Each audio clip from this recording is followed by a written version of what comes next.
everyone, welcome back to another video. My name is Jill and today I'm going to be talking about all the books that I read in October and a few books that I want to get to in November. So let's get started. So October was a bit rough for me. Okay, scratch that. It was extremely rough for me. I thought school was gonna get less stressful in October, but it actually like tripled the amount of stress. I have been so incredibly stressed and anxious about school and just a ton of other things, and as a result my mental health has not been the best. As a result, I've been in an awful reading slump. I don't want to read anything and I really haven't been wanting to film anything recently, so that's why this video I only have about 3 books that I finished in the month of October because I couldn't do it. And so I actually read a book last night, which I will be talking about in a second, that I think may have gotten me out of my reading slump, and also I just finished this one thing that was extremely stressful, and so now that's out of my head. So I'm hoping that November is going to be better, but I really have no idea, so we're gonna just be playing it by ear. So let me get into the poor little 3 books that I read in the month of October. The first one that I managed to read was This Mortal Coil by Emily Suvada, and I think this book comes out towards the beginning of November if I wasn't mistaken.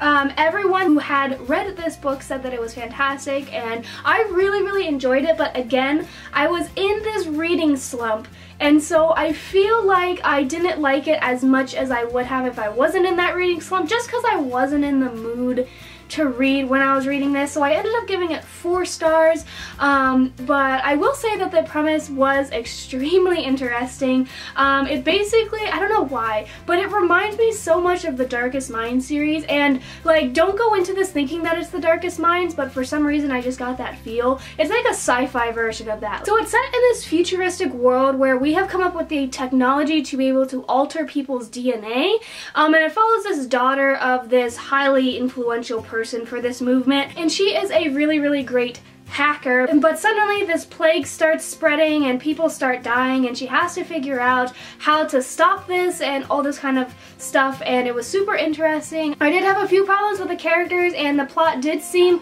a little slow at some points, but again that might have just been because of my reading slump. And so yeah, it is super interesting and I highly recommend it if you like sci-fi books especially, and if you like genetics and like complex science-y sort of topics, to definitely check this one out when it comes out in November. And the second book that I read was the book that I was so stressed out about reading because it was for this huge school project, and I kept having to push back the deadlines because I wasn't finished with it because it was so freaking big, but I finally managed to read East of Eden by John Steinbeck. This book is 600 pages and I had to read and annotate the entire thing and take extensive notes on it, and it was a struggle. Literally I was reading this book for like 3 weeks straight, but it is honestly now in the running for my favorite classic of all time. It was that good. It was fantastic. It was beautiful. It was heart-wrenching, and I cannot even express how thankful I am that I'm doing this book for this huge school project, because I love it so much, and the characters are so great, and it talks about so many wonderful topics, and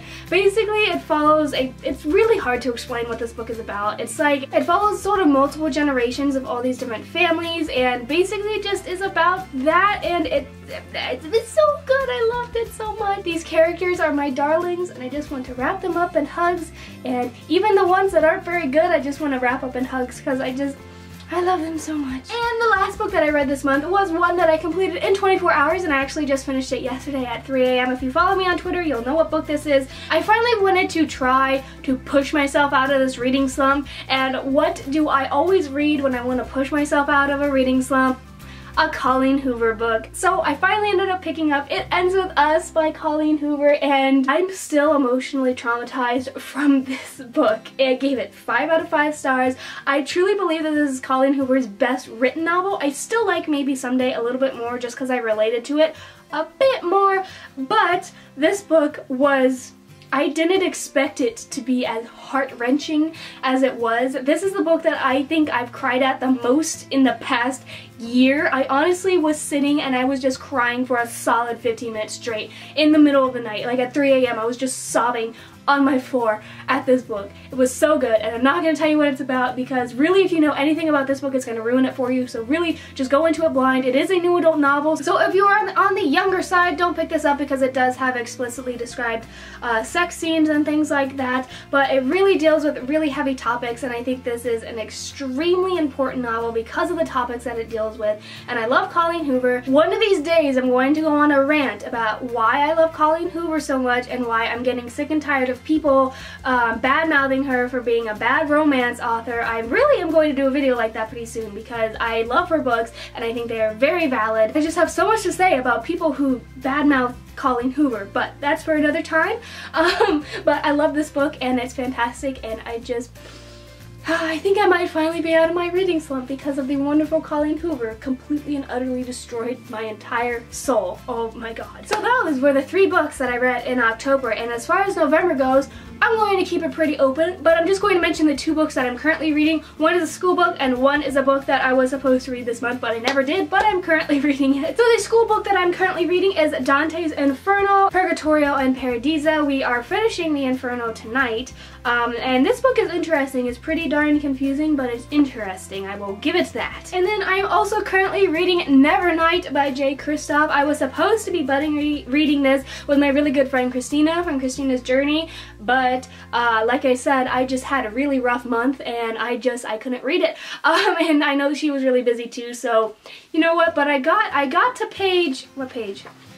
I got to page 24, and so far I am adoring this book, but I wanted to put it down until I was out of my reading slump because I can feel it being one of my favorite books of all time already. I can feel it, but I wanted to save it for when I really wanted to read it. But like I said, so far it is fantastic and it's super dark and creepy, and I love it so much so far. Oh my gosh. So hopefully I'm going to be reading more than just those 2 books in the month of November, but like I said, I'm just coming out of my reading slump, and so I just want to keep myself extremely open and don't even want to mention books that I want to read right now. But yeah, I think that's going to be it for this video today. I hope you guys enjoyed, and sorry that I've been kind of absent on this channel and also on other platforms. My life has just been really hard recently, so I hope you guys understand that. Give this video a like if you enjoyed. I have all my social media linked down below in the description box if you want to follow me on those platforms. I hope you guys are having a wonderful day or night whenever you are watching this, and I will see you later in another video. Bye!